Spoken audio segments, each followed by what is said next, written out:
Hello बच्चों, कैसे हैं आप लोग। उम्मीद करते हैं कि आप लोग अच्छे होंगे। तो क्लास 6 का गणित लेकर आए हैं, ठीक है। और प्रश्नावली 3.1 है और एनसीईआरटी बुक है, ठीक है। तो आज हम लोग पहला क्वेश्चन और दूसरा क्वेश्चन हम लोग सीखेंगे, ठीक है। तो ध्यान से देखिएगा, सारे चीज़ अच्छे से क्लियर हो जाएगा। तो सबसे पहले गुणनखंड और गुणज को समझना है, ठीक है। अगर गुणनखंड कहे, ठीक है, तो गुणनखंड यदि कहेगा तो कोई भी संख्या हो, ठीक है।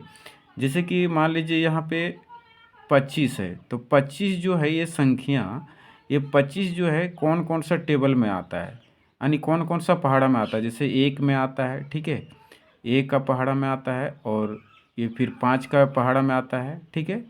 5 के बाद फिर सीधे ही 25 में आता है, ठीक है। तो ये 25 का गुणनखंड जो है 1 है, 5 है, और क्या है, 25 है, ठीक है। अगर और कुछ अगर 8 ले लेते हैं तो 8 जो है, ठीक है, 8 कौन कौन सा पहाड़ा में आता है, तो 8 1 में आता है, 2 में भी आता है, और 4 में भी आता है, और एक 8 में आता है, ठीक है। तो 8 का जो गुणनखंड है 1 2 4 8 है। क्लियर। तो ये क्लियर हो गया होगा आप लोग की गुणनखंड क्या होता है। यानी गुणनखंड, जो संख्या के गुणनखंड निकालना बोलेंगे, यानी बोलता है उसमें से जो जो पहाड़ा में वो संख्या आता है वही उसका गुणनखंड होता है, ठीक है। क्लियर।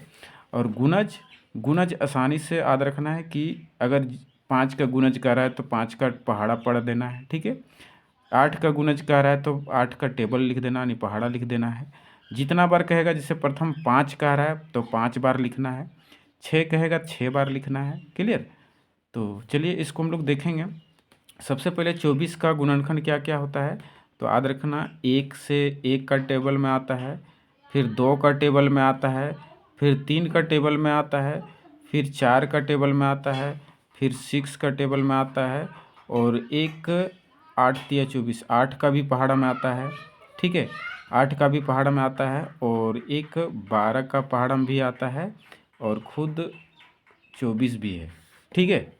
तो इतना सारा इसका गुणनखंड हो गया, मतलब कि ये जितने सारे पहाड़ा है सभी पहाड़े में 24 आता है, ठीक है। उसी तरह 15 का यदि हम लोग देखेंगे तो 15 का क्या कह रहा है, 1 में आता है, 3 पच्चे 15, 3 में आता है, 5 में आता है, ठीक है। उसके बाद आपका 15 में आता है, ठीक है। तो ये जितने सारे हैं ये 15 का गुणनखंड है, ठीक है। उसके बाद है 21 का, उसी तरह 1 का पहाड़ा में आता है, फिर 2 में नहीं आता है, 3 में आता है, 3 7 21, फिर 7 में आता है, ठीक है, फिर 21 में आता है। क्लियर। तो जो जो पहाड़ा में आता है ये वही उसका गुणनखंड होता है। 27 देखिए, 1 में आएगा, 3 में आएगा, 3 9 27, 9 में आएगा, और फिर 27 खुद है, ठीक है। 12 जो है 1 का में आता है, फिर 2 में आता है, फिर 3 में आता है, फिर 4 में भी आता है, 6 में आता है, और खुद 12 में आता है। क्लियर। तो ये इसका गुणनखंड हो गया, ठीक है बच्चों। आशा करते हैं अच्छे तरीके से समझ में आ गया होगा, ठीक है। और गुणज, गुणज कहेगा तो सीधा इसका क्या करना है, पहाड़ा लिख देना है। जैसे 5 का है तो लिखिएगा 5 का 5, 5 दूना 10, 5 तिया 15, 5 चौका 20, 5 25, ठीक है। तो देखिए 1 2 3 4 5, तो प्रथम 5 कह रहा है गुणज लिखने, ठीक है। तो 1 2 3 4 5 लिख दिए, तो यही इसका राइट आंसर हो गया। 8 का कह रहा है तो 8 का पहाड़ा लिख दिए, 8 का 8, 8 दूना 16, 8 तिया 24, 8 चौक 32, 8 पच्चे 40, ठीक है। तो 5 ठो हो गया इसका भी, 1 2 3 4 5। उसी तरह 9 का पहाड़ा लिख दीजिए, 9 का 9, 9 दूना 18, 9 तिया 27, 9 चौक 36, 9 पच्चे 45, ठीक है। देखिए प्रथम 5 इसका गुणज हो गया। तो इस प्रकार से आप गुणज निकाल सकते हैं, और इस प्रकार से आप गुणनखंड निकाल सकते हैं। तो आशा करते हैं क्वेश्चन आप लोग को अच्छे तरीके से समझ में आ गया होगा, ठीक है।